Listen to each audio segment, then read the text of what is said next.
Hey, what's up? This is Mr. Gilliard. Welcome once again to my music classroom. Alright, today I am going to talk to you about the nice, wonderful, spectacular, and marvelous little instrument known as the recorder. The recorder is nothing more than a simple flute. It's been in existence for thousands of years now. Originally, it was made out of wood or dried out, hollowed out animal bone. Anything that was hollow that we could make a little mechanism in there to cause a whistling sound and blow air through it and drill some holes through it.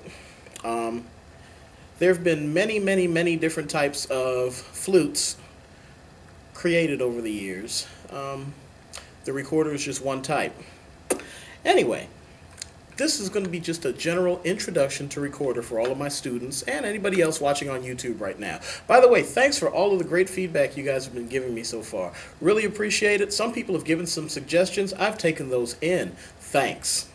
Alright, starting off on recorder, everybody and their mama knows a recorder. Everyone and their mother knows a recorder. You've seen one before. Everybody's played on a recorder of some sort before. Right here in front of me I have a whole bunch. As you can tell, they're all different sizes. Well, they're actually not all different sizes. These are all soprano recorders.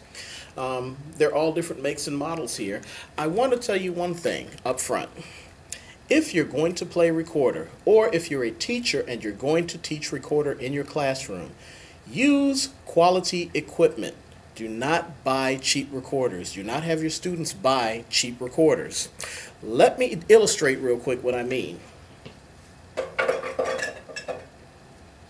And for those of you watching who will be taking my class for general music or are taking my class, or if you're a parent, this demonstration will tell you exactly why. I want your kids to pay $3 or go to Music and Arts for $4.50 and purchase one of theirs. A decent recorder. It's a sound issue primarily. For example, this is an Angel recorder. Nice hard plastic, one piece. One piece, it's one whole piece. You can tell good quality sound.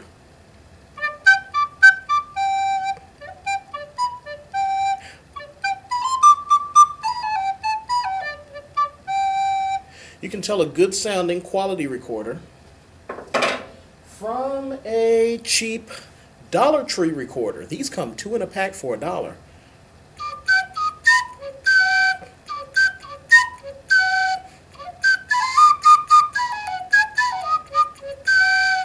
Yeah, poorly made, and as you can tell, it sounds poor.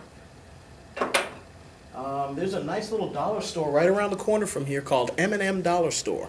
They had these little ones right here. They're one piece as well.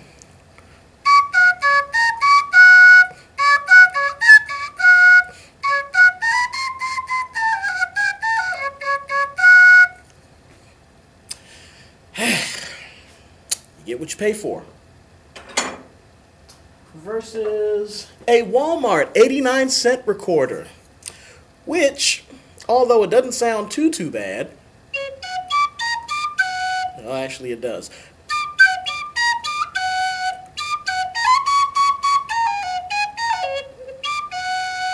Now you put this one alongside of a good quality recorder. I'm using the Angel one again.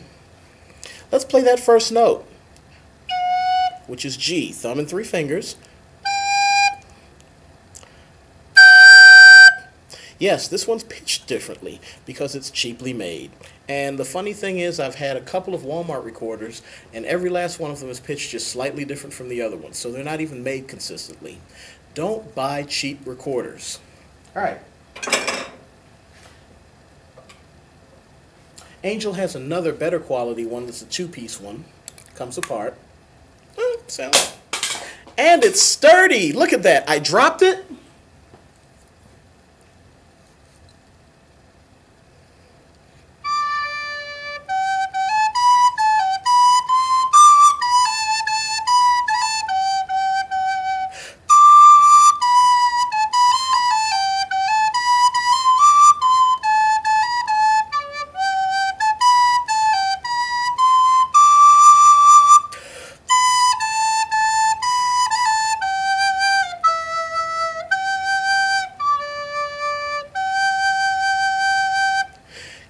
Yes, I dropped it and it still works. That's another thing. See this cheap Dollar Tree one, and I'm not going to drop it right now, even though it comes apart into 3 nice pieces, which is actually very convenient.